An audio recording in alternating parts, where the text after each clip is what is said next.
Art is the most expressive of human feeling. Whatever we would like to convey through creative expressions. Art is creativity. Art is bringing out your soul. Art is how you see life, no matter how difficult, no matter how harsh, no matter how dark, that's art. Art for me is actually the expression of one's soul.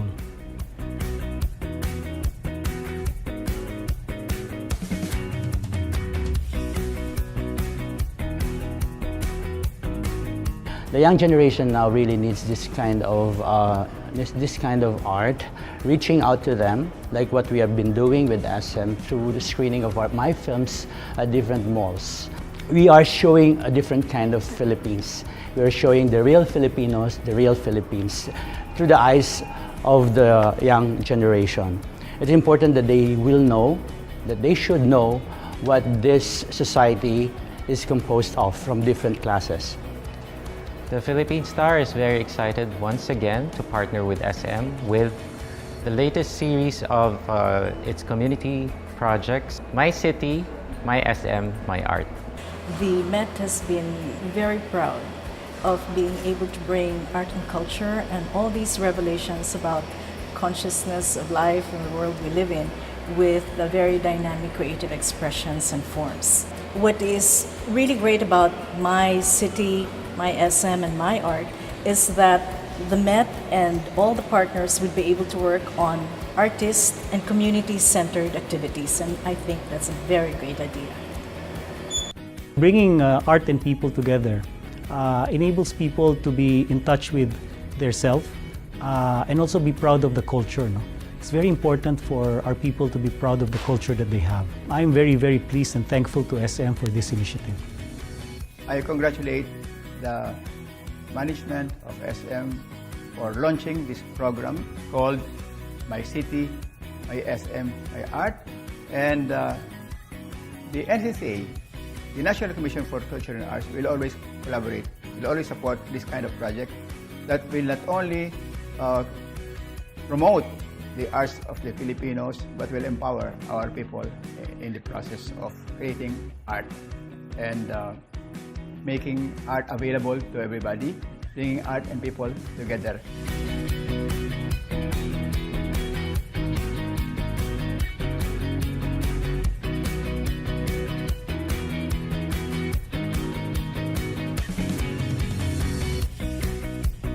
Good afternoon. I am Suzanne Kalumayalim and welcome to my Bulacan, the culture capital of the Philippines.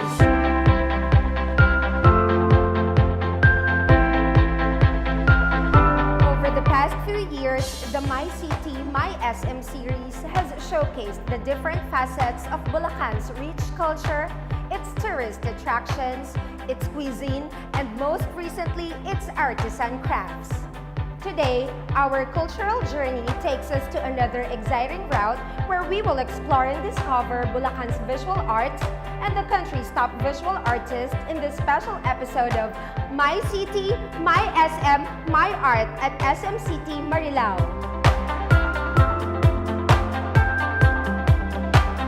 The province of Bulacan takes pride in its rich historical and cultural heritage as the birthplace of the first constitutional democracy in Asia, the cradle of noble heroes like Marcelo H. del Pilar and Gregorio del Pilar, and the home to many national artists like Francisco Baltazar, Nicanor Abelardo, and Guillermo Tolentino.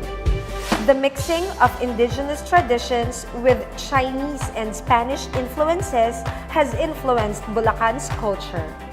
Early in the 19th century, with the opening of the Suez Canal and the development of the agricultural export economy, native Filipinos acquired economic wealth and became ilustrados, meaning enlightened and educated.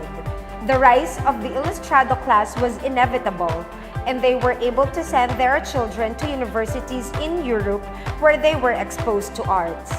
The ilustrados, some of the best known are Bulaqueño heroes like Marcelo H. del Pilar and Mariano Ponce, and of course, Dr. Jose Rizal, learned to appreciate the arts and at times became the new patrons of the arts. Today, The arts continue to flourish in Bulacan through a new generation of artists, which we will discover as My City, My SM, My Art makes a stop at SM City Marilao. A joint project of SM, the Metropolitan Museum of Manila, Shell Philippines, the Philippine Star with the support from the National Commission for Culture and the Arts, and the Center Stage Productions. My City, My SM, My Art is a celebration of Philippine visual arts, painting, sculpture, printmaking, photography, and filmmaking. We are bringing art and people together by showcasing the works of masters, modernists, and millennials in a roadshow around SM supermalls. Advocating art for all, we're working with communities to mount exhibits, workshops, and contests in key cities around the Philippines.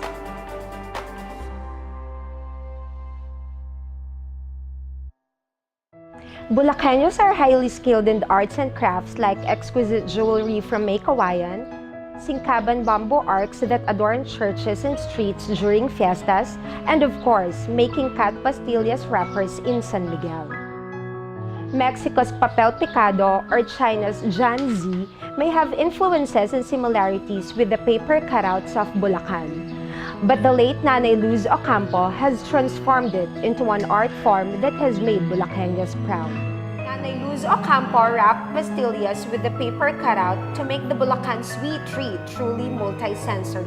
Since then, the craft of making pastillas paper wrapper never waned and continues to inspire young artists like Ebony Pagya Hermogenes.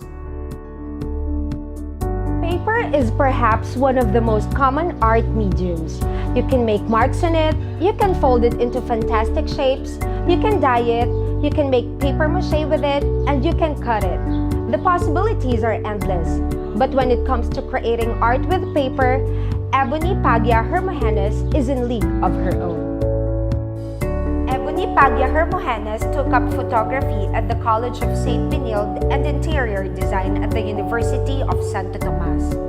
She started working with paper in 2013.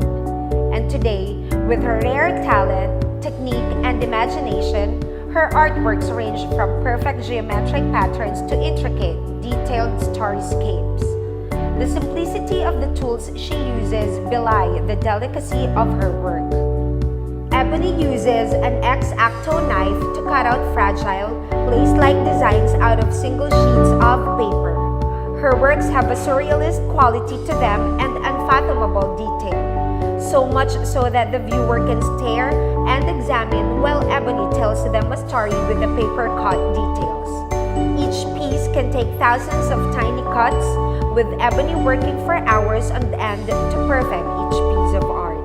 I took up interior design in UST and photography in St. Benilde.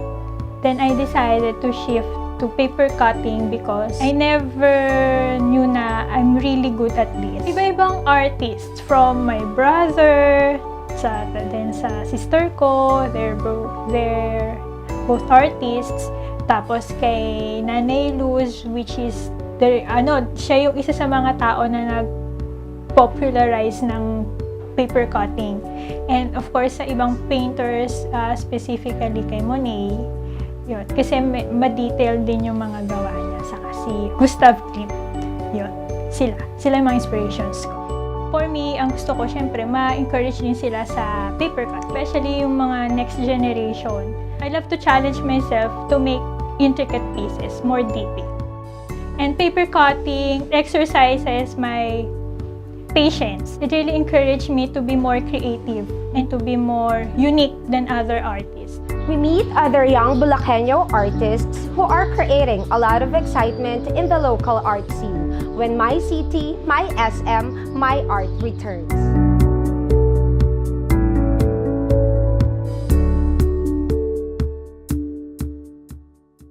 In 1951, Pilipinas Shell launched a search for an artwork in a simple calendar. Unknowingly, it had laid down the groundwork for what was to become one of the most anticipated and enduring pursuits for artistic talent in the Philippines.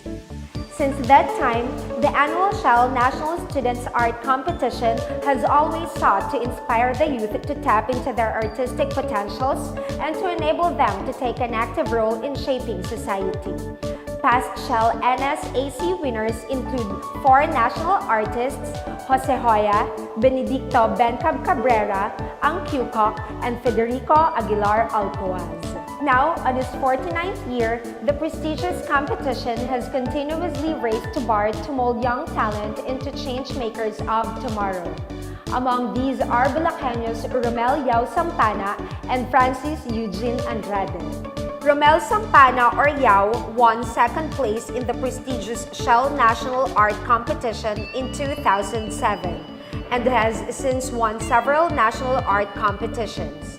Mixing portraits and figurative realism with a surreal texture, as well as dripping of splatter pigments, Romel Sampana's works are influenced by robotic characters from funny comics, the famous manga of his generation that unconsciously cultivated his natural talent.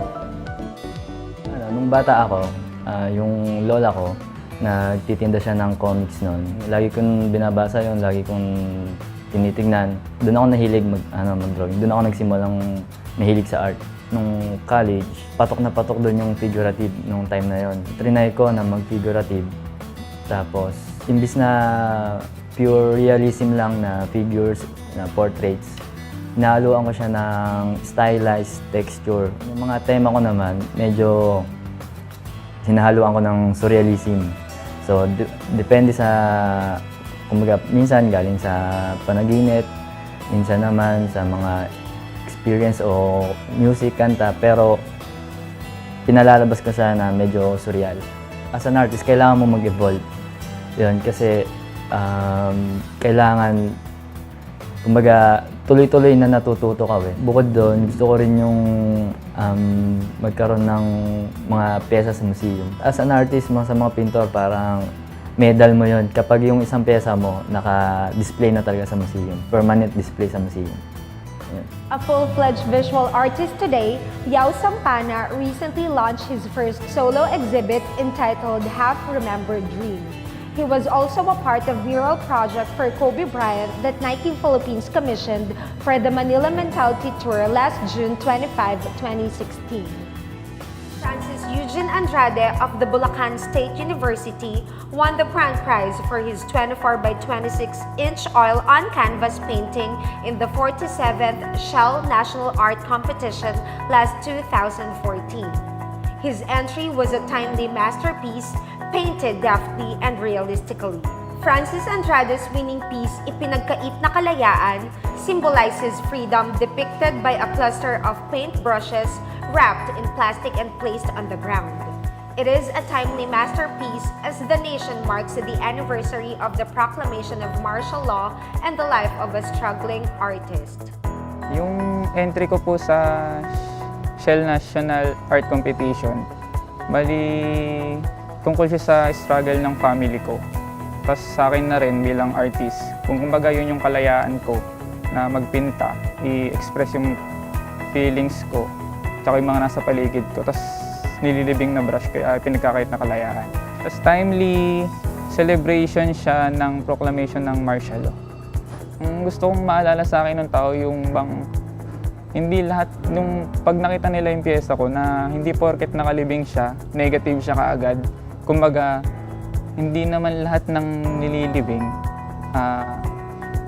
negative. Kumbaga, yun pa lang yung umpisa mo para sa panibago. Pag nag-iisip ako ng concept para sa gagawin kong piyesa, ang iniisip ko kung ano ba yung nangyayari sa buhay ko ngayon, ano yung past, ano yung mga masaya nangyayari. Tapos ginagawa ko yun na kahit negative siya, alam ko makaka-relate yung mga audience na tumitingin dun sa artwork ko. Ang goal ko bilang artist, sa ngayon, bata pa ako, makagawa ng maraming painting, libo o ilan man yan. Tapos, sa paggawa ko na yun, bali gusto kong makapag-inspire din ng mas nakakabata sa aking artist. Bali, ang plano ko rin talaga na, ayun, maging makilala na artist hindi lang dito sa Pilipinas kundi sa ibang bansa rin. The creative works of these young artists give us a glimpse of the worldview of their generation, adding not only value to our lives, but helping us appreciate the future. In our next segment, we will meet the visual artist and educator who help us shape today's young promising artists when My City, My SM, My Art returns.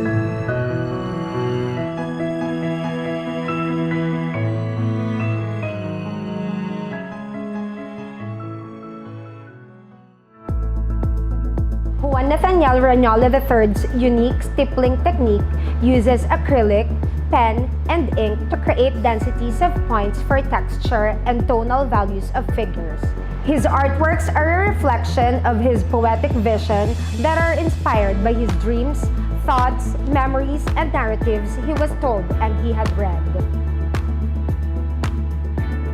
A graduate of Fine Arts from the University of Santo Tomas and currently finishing his Masters of Fine Arts at the University of the Philippines, Juan Nathaniel Ranyola, fondly called Jonathan by friends, is a painter, graphic designer, book illustrator, and an educator. As an artist, Jonathan has drawn inspiration and influences from a vast number of painters, graphic designers, and illustrators, including American illustrator and writer Maurice Sendak. He has held exhibits at the Cultural Center of the Philippines and UP's Jose Vargas Museum. His talent as a book illustrator has brought him numerous awards, including the honorable mention in the 2011 and 2012 Larry Alcala Illustrators Prize of the Philippine Board of Books for Young People.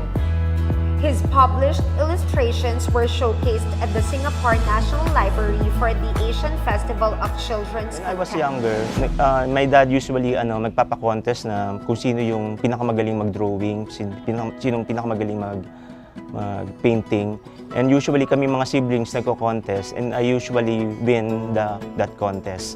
In-encourage nila ako para maging artist. Since I'm an advertising graduate, visual communications, ang focus talaga namin is commercial art. Isang focus ng visual communications is book illustration. Later na lang ako actually naging painter when someone asked me to create 19 canvases for a hotel in Makati. Advocacy is actually to promote Mother Nature. For my book, my main focus is actually to present the story of the writer. With these illustrations, I'm helping the children visualize the images and the story at ma-understand yung meaning of the story. To date, Jonathan teaches art workshops in Bulacan. He is also a member of Ilustrador ng Kabataan, a group of visual artists dedicated in creating art for young people.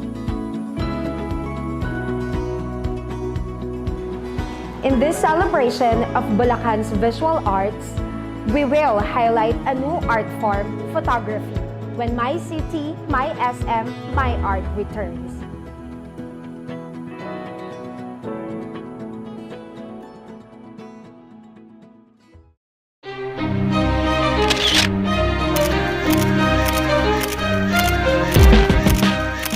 What is photography? Photography is timeless. Photography is life. Photography is perspective. Photography is creativity. Photography is awesome. Photography is a universal language. Photography as an art form does more than merely preserve visual memories or capture a brief moment in time. It communicates the photographer's unique point of view and elicits profound emotional reactions from viewers. More than that, it speaks volumes through a complex interplay between the subject matter, light, contrast, texture, and color. With their cameras, photographers capture historical moments and reshape the way we see ourselves and the world around us in a clearer, sharper, better perspective. This is what Focus Bulacan aims to achieve. Focus Bulacan, the largest photography organization in the historic province of Bulacan, promotes interest in the craft. Because every photographer has a story to tell, they mount numerous exhibits, photography tutorials, workshops, and competitions. Members of the organization are not just professional photographers, but come from all walks of life. One thing they share together is their love and passion for photography. Focus Bulacan is the happiest group of photographers, and they're all my friends, and I consider them family. Focus Bulacan helps me to improve my skills. Focus Bulacan helps me to gain weight. Focus Bulacan helps me to believe in myself. Focus Bulacan gave me the chance to show the world the way I see. Focus Bulacan gives me a new career. The group started back in July 2013. Members of the club are a mix of photographers na professionals na nagpa-practice na sila. And also mga enthusiasts lang, mga amateurs, mga hobbyists. Plans for the future? Marami actually. Plano namin is joining the nationwide contest, yung FPPF Photo World Cup ba yun? It's a competition among photography clubs in the Philippines, and we are planning to get accredited later this year para by January makapag-compete na kami doon, and you know, just to gauge ourselves nationally, and it's also a learning experience for us. Clearer, sharper, better. Focus Bulacan has widened its network by collaborating with other photography clubs under the helm of the Federation of Philippine Photographers Foundation and its Photo World Cup events. We will meet an artist who uses everyday things to create his masterpieces when My City, My SM, My Art returns.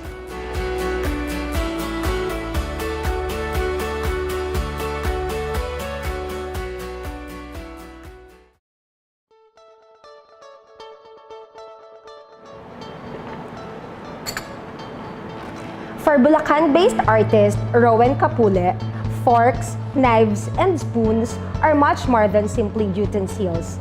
They are mediums to create art. A self-taught artist, Rowan Capule has been creating life-sized metal sculptures since 1998. Most of Rowan's works are found in public spaces as he is mostly commissioned to create historical monuments and shrines in Bulacan. In 2010, he decided to come up with an innovative way to create art from everyday objects such as flatwares. Grade school pa lang ako, sumasali na ako sa mga poster making contest, sa mga slogan contest. Hanggang nung high school, ganun pa rin, ako yung lalaban ng section namin sa mga drawing contest. Tapos nang lumaki na ako, nag-aaral sa college, kumuha ako ng drafting technology. Kasi nung nagka-trabaho ako as a draftsman, andun nag-decide ako na gusto ko na maging full-time artist. Ayun nga, nung nag-resign ako ng trabaho bilang draftsman, wala akong trabaho noon, walang kita. Nag-full-time artist ako.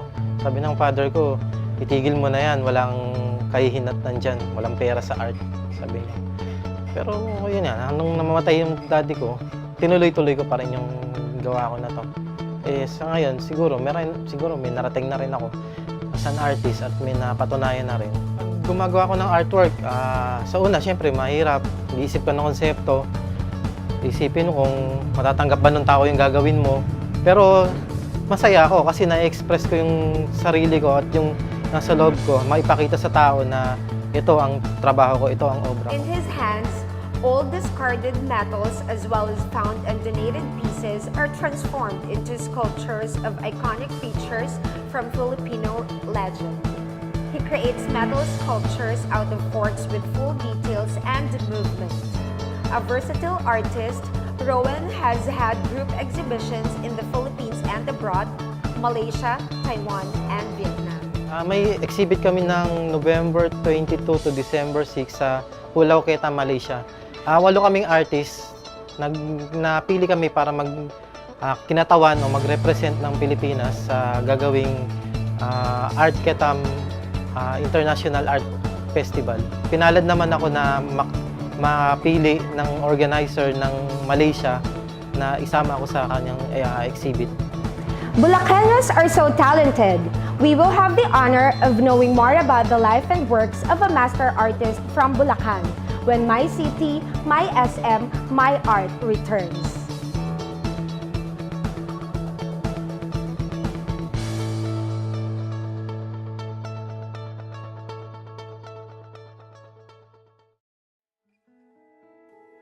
Angelito Antonio from Malolos, Bulacan is one of the most influential master artists in the modern art movement in the Philippines. He took up architecture at Mapua Institute of Technology, but on his second year transferred to University of Santo Tomas in 1958. There he met the famed Professor Galo Ocampo, who saw talent in the young Angelito, gave him a scholarship while encouraging him to join the prestigious Shell Art Competition. My love for art. Noong early days ko, mahilig na ako talagang mag-drawing. Panahon ng hapon noon, nasa maternal home kami, ginawa ng pare kong air raid shelter namin, yung malaking table na pagkakapal-kapal, pagkabigat-bigat. Doon kami nagtatago. While waiting for this dogfight na matapos, ang ginagawa ko, meron akong dalang chalk. I start drawing anything under the table. Puro chalk liner, puro drawing na ganyan. Probably, pwede ko sabihin na yun ang early manifestation na talagang meron akong love for art, for drawing, if you can call it. As a talented young artist, he racked up win after win, bringing home 17 consecutive major awards, including a second-place win in the 1963 Shell National Students Art Competition and the grand prize at the Art Association of the Philippines in 1964. He was also included in the initial batch of 13 artists awardees of the Cultural Center of the Philippines in 1973. He also participated in foreign group exhibits, including an Australian tour of Philippine art in 1964, the first international exhibit in Saigon, the New York's World's Fair, Asia House in New York, and the tour Contemporary Art under the auspices of Cathay Airways in 1965. Antonio is known for developing his own color schemes such as acidic yellow from his black and white series. His subject has been primarily in the folk genre such as cockfighters, vendors, ice cream peddlers, and balloon sellers. He also became one of the most prestigious professors in the UST Fine Arts program. He was married to fellow eminent artist Norma Beleza and had 3 children, Marcel, Emil, and Fatima, who are also painters. Angelito Antonio's fulfillment, both professional and personally, provide an audacious example for young talents who want to pursue a career in visual arts. Well, ang madalas nilang nadidinig sa akin, sa mga former students ko, ang lagi kong habilin sa kanila, the moment you step out of this school, try to unlearn what you have learned. If you will not do that, you will not discover yourself, yung originality mo. So the best thing for you to do, the moment you step out of college, start all over again. Maybe painful, sabi kong gano'n. If you are going to ask me kung ano nangyari sa 4 years nyo, 5 years nyo stay rito, ang dinidevelop namin sa inyo is skill and patience to work. Pag you have that kind of skill na, you have that kind of yung working habit, madali na sa yung gawin ang gusto mong gawin. Ipinta ang gusto mong ipinta. I-drawing ang gusto mong i-drawing. Throughout his career, in his ever-evolving figurative cubist expression is a sense of element of surprise that keeps public excited and artworks breathless. Pag may nagpa-commission sa akin na natapos yung painting, maganda, tito. Ang ganda! Maybe it's the vividness of color. Maybe yung cleanness ng execution ko, yung composition ko so clear, talagang concise. Kitang-kita mo yung clarity nung ideya, nung concept. Ano? Pag nagpinta ka, unahin mo muna yung joy mo doon sa trabaho mo for yourself. Don't worry about the market. If you feel na you're happy working on your art without thinking of the market, no? Magaling. Huwag ka magmadali. Your time will come, no? Yung success mo will come. All you need to do is work hard, work steadily, and you wait for the right time. Your time will come. We are privileged to showcase the life and works of a Bulacanio national artist when My City, My SM, My Art returns.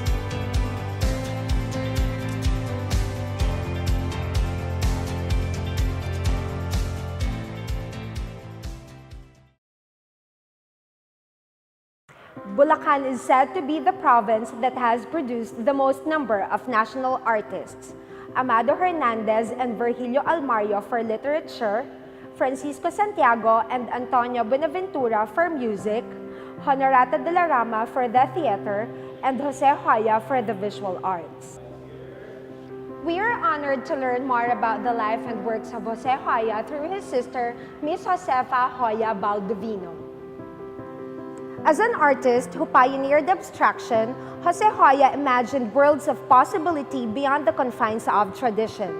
In doing so, he paved the way for new ways of thinking about art and its practices, a profound paradigm shift in the realm of Philippine art. As a mixed media artist, printmaker, and multimedia artist, Hoya pioneered abstract expressionism in the Philippines with paintings characterized by his vigorous strokes of action and gestural painting. He typically made use of impasto, sweeping brush strokes, and rice paper collage in his powerful and vibrant works. The color schemes of his works were strongly influenced by the tropical landscapes of the Philippines. Among his masterpieces are Nanking, a collage rendered with Asian calligraphy and forms and patterns representing rice paddies, space transfiguration, Hills of Nico, Torogan, and Cityscape. The artist is concretizing his need for communication. He has an irresistible urge to reach that level of spiritual satisfaction and to project when he thinks of his work. Then when he went to the United States on a scholarship, he was already influenced by the abstract artists there. And abstract paintings is always on the higher plane because you have to think whatever you wish na you think about that artwork. In figurative paintings, you don't have to think, you know what it is. I mean, that's why it's called. And you can put the abstract painting anywhere, in the house, in the office. Unless you have the nudes, you cannot display that in the living room. He's supposed to be the master of abstract paintings. And he was able to influence a lot of his students to follow that style of painting. Hoya, the son of Jose Hoya Sr. and Asuncion Tanig, was born in Manila on June 31, 1931. Under a scholarship, he entered the University of the Philippines College of Fine Arts in 1950, where he had traditionalist mentors like Guillermo Tolentino and Ireneo Miranda. Hoya graduated from the University of the Philippines in 1953 with a bachelor's degree in fine arts, earning the distinction of being the university's first magna cum laude. His artistic journey then took him to a grant in Madrid, a Fulbright Smith-Moon Scholarship at Cranbrook School of Art in Michigan, and the Pratt Institute in New York, where he finished his master's degree in painting in 1956 and printmaking studies in 1967. Hoya served as Dean of the UP School of Fine Arts from 1970 to 1978, where he modernized the curriculum and established scholarships and organized art programs and workshops all over the country. He also served as a chairperson of 2 delegations to China, 1961 and 1972, Amarsala Professional Chair at the UP in 1985, and head of the National Commission for Culture and the Arts Committee on Visual Arts from 1987 until his death in 1995. A lot of young artists because sometimes he would give away yung mismong mga artworks niya for them to sell and get the proceeds from there. Actually, we have up to today yung Hoya Awards in Cebu.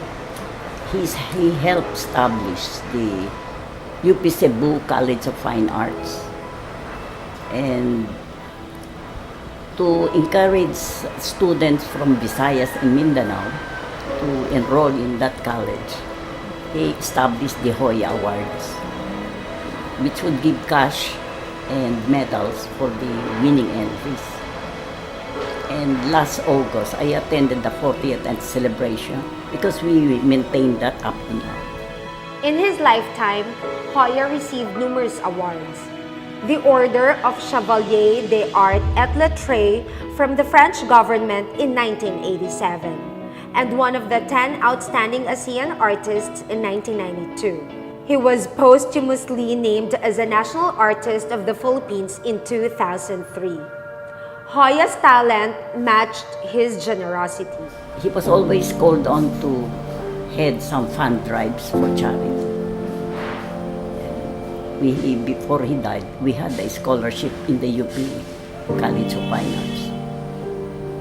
And as to generosity, he has helped a lot of people. Even his framer, he was able to send his children to college, establish a home, and even bought several transportation. The Hoya Baldovino family hopes that Hoya's accomplishments and contributions to Philippine contemporary art continue to spark a flame for generations to come. It was Hoya's dream to bring art into the awareness of the masses.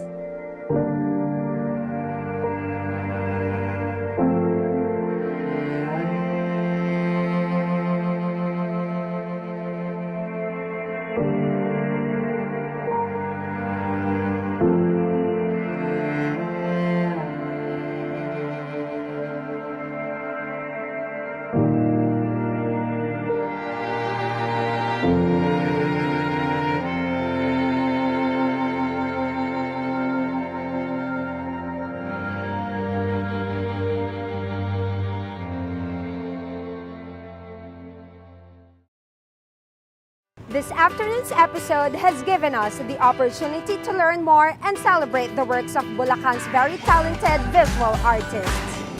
In behalf of SM, the Metropolitan Museum of Manila, NCCA, Shell Philippines, Center Stage Production, and the Philippine Star, we wish to thank Ebony Padilla, Romel Sampana, Francis Eugene Andrade, Rowen Capule, Focus Bulacan and Jeremy Sandel, Jonathan Ranyola, Master Artist Angelito Antonio for sharing their amazing talents and making this My City, My SM, My Art at SM City Marilao possible. Our special appreciation to Attorney Josefa Hoya Baldovino for sharing with us the legacy of national artist Jose Hoya. Also to Casa Real and National Historical Commission of the Philippines. Again, this is Suzanne Kalumaya Lim. Thank you for joining me in this wonderful journey. We hope to see you again as we make a stop at SM City, Pampanga for another episode of My City, My SM, My Art.